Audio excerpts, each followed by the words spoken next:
Wonderhussy here, just doing a little four-wheeling around the middle of nowhere on a beautiful, well, late spring day. It's actually the last day of May. Oh my goodness. Wow, it's a beautiful day. I'm out here in the middle of nowhere, my favorite place.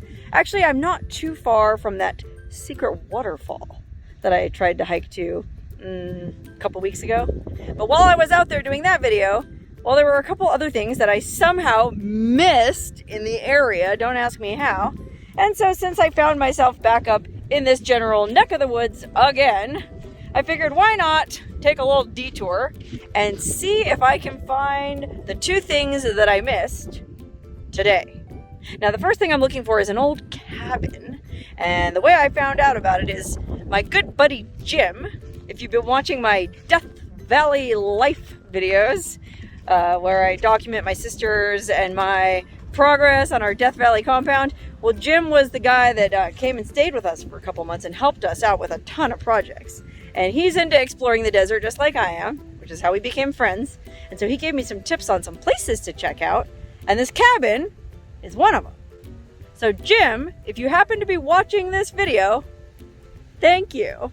Okay, I have the cabin pinned on my GPS, so I'm just gonna get back in the car here and plug in my phone and get going.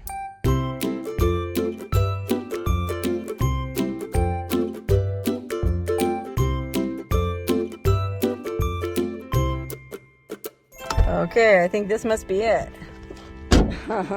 And to be honest, well, it doesn't really look like all that much, but Jim did tell me it was just a busted old cabin from, gosh, a long time ago. Look at that thing. It's just made out of stone. I mean, there is a door framed out, which is pretty impressive, but the walls themselves looks like they're just rocks laid on top of each other. There is some kind of cement or mortar, adobe mud in the cracks, but look at that. It's just built right into the hillside.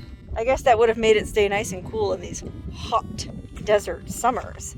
You know, say what you will about these old timers, they actually had some pretty advanced building techniques. I mean, you don't see too many houses in Vegas today built into the side of the earth. Okay, before we go in the cabin, it looks like there's a little mine shaft or something up here. Let's go check this out. I mean, this is probably why somebody was living way out here anyways. They were gouging some kind of valuable ore out of the earth. Although I feel like Jim told me this was part of an old railroad town, and I did notice, and you might even be able to see when I get up here, it looked like I was kind of paralleling an old railroad grade. I don't know what railroad that would have been. We're so far out in the middle of nowhere, I didn't realize there ever was a railroad up here, but apparently there was, and it ran right through this valley. Okay, here's this mine. Oh, it's a mine shaft. Look at this. Oh my goodness.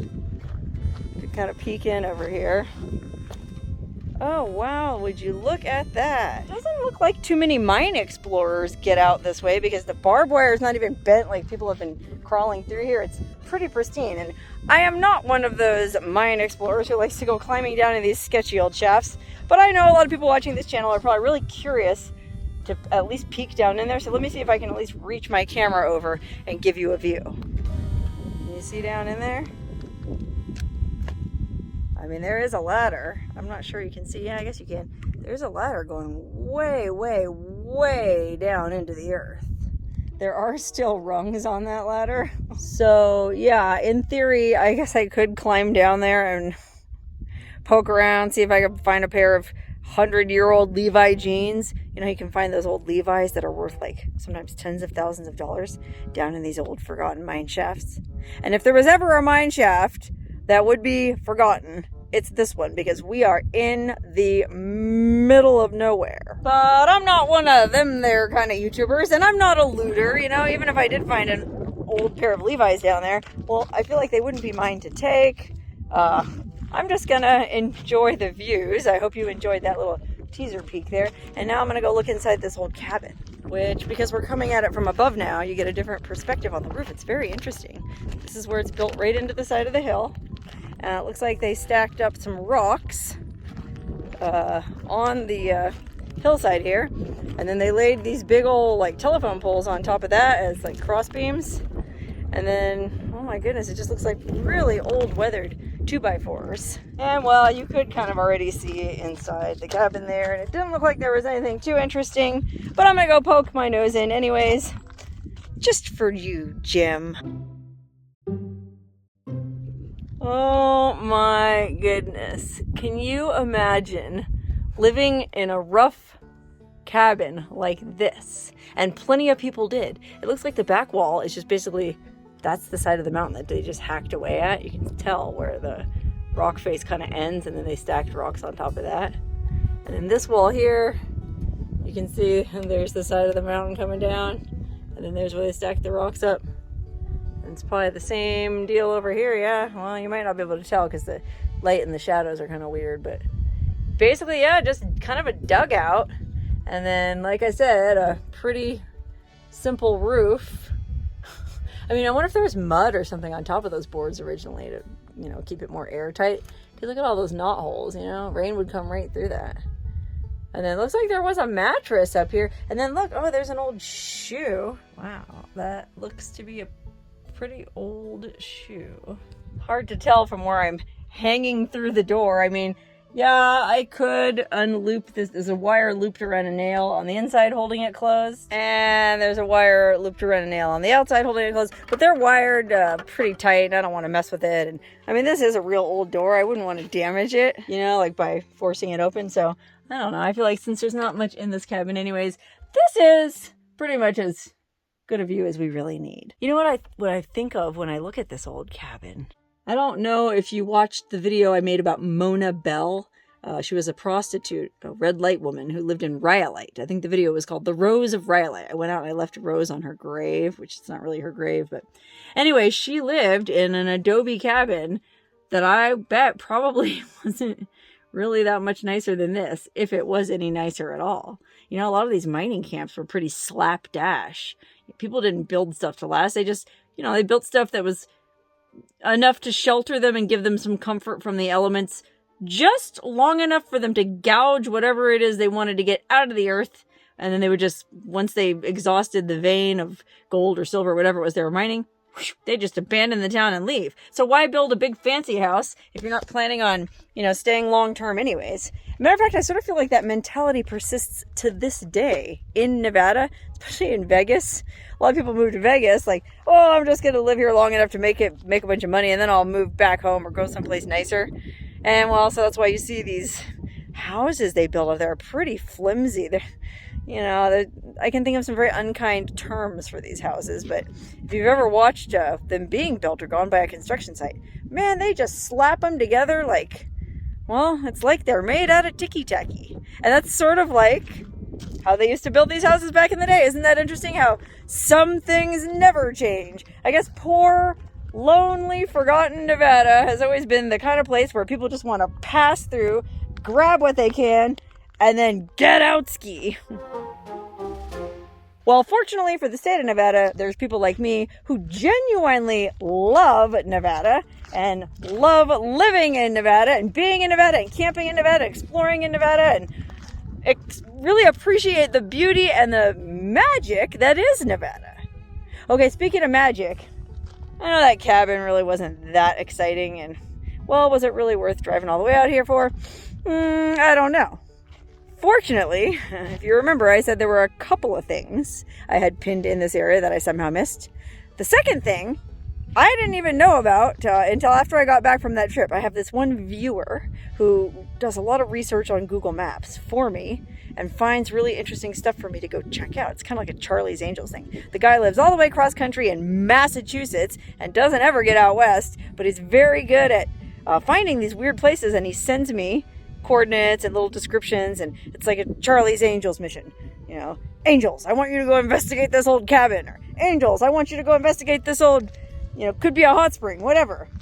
Well, this dude very kindly found something pretty interesting in the area almost right by that waterfall, and I don't know how I missed it.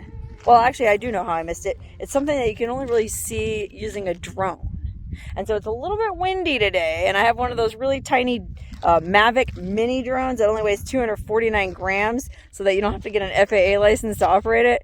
But because it's so light, it gets buffeted about by the slightest breeze, And, well, I'm going to go ahead and drive over there and try to use my drone to see this second thing. But before I go, one last look over here. There's a big old trash heap with all kinds of old cans. Would you look at this? I mean, I would guess from this number of cans here, there had to be maybe at least a few people living in this. I was going to say ghost town, but it's not really a ghost town. It's just a lonely little prospector's camp. So I suppose if just one or two guys lived out here, you know, for a few years, I guess you would generate this much waste. You know, think about it. I mean, they had to pack in all their own supplies because it's not like there's any, you know, stores anywhere around here. Oh, look at this. It's a really pretty piece of a green glass insulator. Beautiful. Man, I'll let you in on a little secret. When we bought our Death Valley compound, all the outbuildings were just full of stuff that the guy left behind. And there was a beautiful intact glass insulator like this, I think in even the same color. But when I was cleaning out the outbuildings, I accidentally dropped it and broke it. I had a perfect, beautiful, intact turquoise glass insulator, and my dumbass broke it. Well, I'm gonna just leave this right here where I found it. Oh wow, here, look, an old Coke bottle. Isn't that a pretty old Coke bottle? I don't know if you can see it, but it looks old to me the way it says trademark, 2 different words. Let's see, isn't there a way you can tell the date from these things on the bottom or something? What does it say? Not to be refilled. Deposit, no return, no deposit. No return, no deposit. Not to be refilled. Okay, well, maybe it's not that old. I don't know. It looks old to me. And what's wild is it's completely 100% intact. Isn't that cool? Almost like brand new. That's pretty neat. I think I should leave that over here. I don't know, like sometimes you go to these old cabins and there's like a table inside where people put interesting stuff that they found. I guess I'll just go ahead and leave this right here on the doorstep out of harm's way. Oh, look here. Maybe this is something to do with what they were mining. I mean, there's all these rocks kind of piled up. Really pretty colors, like all this, oh my God, blue and turquoise. And oh my God, wow, what is this? Does that indicate copper? Let's forget how that works. Jim would be able to tell me about this. And I have another friend, a rock hounding friend, who said he watches my videos sometimes and sees me pick up rocks and he's like yelling at the screen, "That's really valuable, keep that." But, well, I'm not gonna keep any of this. Just gonna leave it here and keep poking around. Oh, look, what's this? Is this like a mining claim? Never seen one that looks like this. You know, a lot of times you just see an old glass mayonnaise jar or something with papers in it. This right here is fancy. Well, there's nothing in it. I guess nobody's filed a claim on this place for a while. If I was really cool, I'd leave some kind of like geocache in there for the next explorer. But like I said, we're so remote. I don't even think there are very many explorers out this way.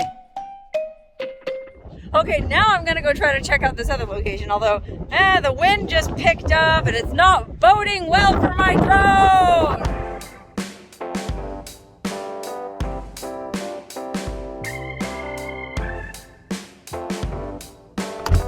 Okay, we're here. Unfortunately, it's even windier over here. Oh gosh. This is definitely too windy to fly my drone. Dang it! I'll never be able to shoot this without drone footage. I mean, I'm basically standing right at it right now. At what though? You can't see because you gotta be way up high looking down. I mean, from down here, it just doesn't look like anything but a dry lake bed. Well, you might be able to see there's some kind of curves carved into it. And well, that might have something to do with what I wanted to look at.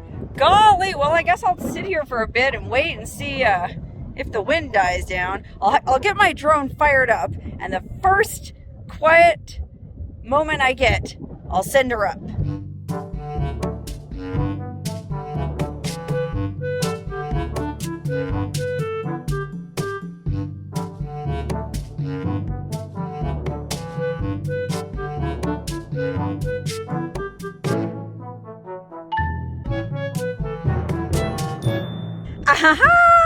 I don't know if you can even make that out. Unfortunately, it was one of those things that looked way better on Google Earth. I think if I had a better drone, a bigger drone, and I was able to go up higher, Because think about it, Google Earth, they take that from a friggin' satellite.